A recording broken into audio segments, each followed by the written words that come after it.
2014 में ये जो आंकड़ा था 7.86 लाख आवेदक थे और फरवरी 2023 में ये आंकड़ा घटकर 6.46 हो गया।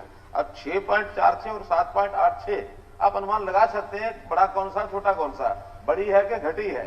और इसलिए जब आंकड़ा दे दिया तो उसमें बड़ी है कि घटी है, हाँ ना में जवाब देने का आवश्यकता नहीं, मैंने तो और विस्तृत जवाब दे दिया। इसी प्रकार अगर मानो इस तुलना को अगर मैं और पीछे चला जाऊं तो 2009 और 10 में यही आंकड़ा, क्योंकि ये आंकड़ा किसी के अपने आप बनाया हुआ नहीं है बल्कि ये पीएलएफएस का आंकड़ा है। पीएलएफएस का आंकड़ा जो है वो बहुत से सोर्सेज इकट्ठा करके उसके बाद ये गवर्नमेंट ऑफ इंडिया वहां से दर्ज होता है, वो हम नहीं बनाते हैं। ये 2009 और 10 में ये आंकड़ा था 8.7%।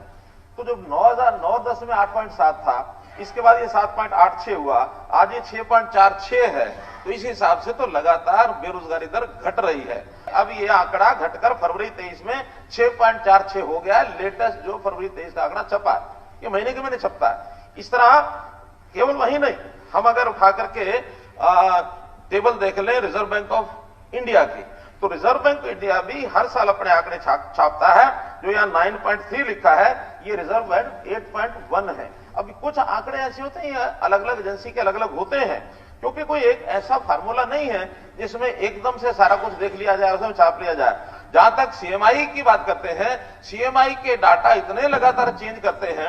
मैंने सीएमआई के डाटा में से आपको बताया था कि 2017 के एक महीने में हरियाणा का 2% ये बेरोजगारी आंकड़ा दिया था, जबकि बाकी जगह 2 नहीं है, उन्होंने छाप दिया। आज वो 34% छापते हैं, कभी 24 छापते हैं, एक एक महीने में 10% का अंतर। और उसका कारण क्या है? उनका डाटा सैंपल इतना छोटा होता है, 5000 का पूरे प्रदेश का डाटा सैंपल होता है। अब 5000 आदमियों का, जहां हमारी एम्प्लॉयबल जो पॉपुलेशन है 1,86,00,000 है, 1,86,00,000 में अगर 5000 लोगों से पूछ करके वो डाटा का करेंगे हिसाब, तो परसेंटेज कहीं की कहीं जाएगी। किस मोहल्ले में पूछा, किससे पूछा, किस वर्ग से पूछा, रास्ते में चलते हुए आदमी से पूछा, और फिर एम्प्लॉयड अनएम्प्लॉयड, इसका भी एक सेक्शन अगर हम अंडर एम्प्लॉयड का देखें, क्योंकि एक वर्ग ऐसा है जिसको एम्प्लॉयमेंट अपनी क्वालिफिकेशन के हिसाब से तो नहीं मिलता, उसको कम मिलता है, क्योंकि आवश्यकता के हिसाब से अगला ज्वाइन भी करता है। अब वो तो कहता मैं अनएम्प्लॉयड हूं, हमारे हिसाब में वो एम्प्लॉयड आ गया, वास्तव में वो अंडर एम्प्लॉयड होता है, जिसकी इच्छा ये है कि मैं और आगे बढ़ूं। जैसे हम देखते हैं कोई भी एक जब एडवर्टाइजमेंट होती है, उस एडवर्टाइजमेंट जैसे बताया कि हाँ हमने ग्रुप सी की, ग्रुप डी की, ग्रुप बी की, ये एडवर्टाइजमेंट निकाली है, और उसमें लाखों लोग आते हैं। अब लाखों लोग आते हैं तो जो यानी ग्रुप डी की हमारी नौकरियां दी थी हमने 18,000, उसके अंदर हमको भी पता है कि उसके अंदर पोस्ट ग्रेजुएट लोग भी आए थे, ग्रेजुएट भी आए थे, लेकिन मिनिमम क्वालिफिकेशन तो 10वीं थी।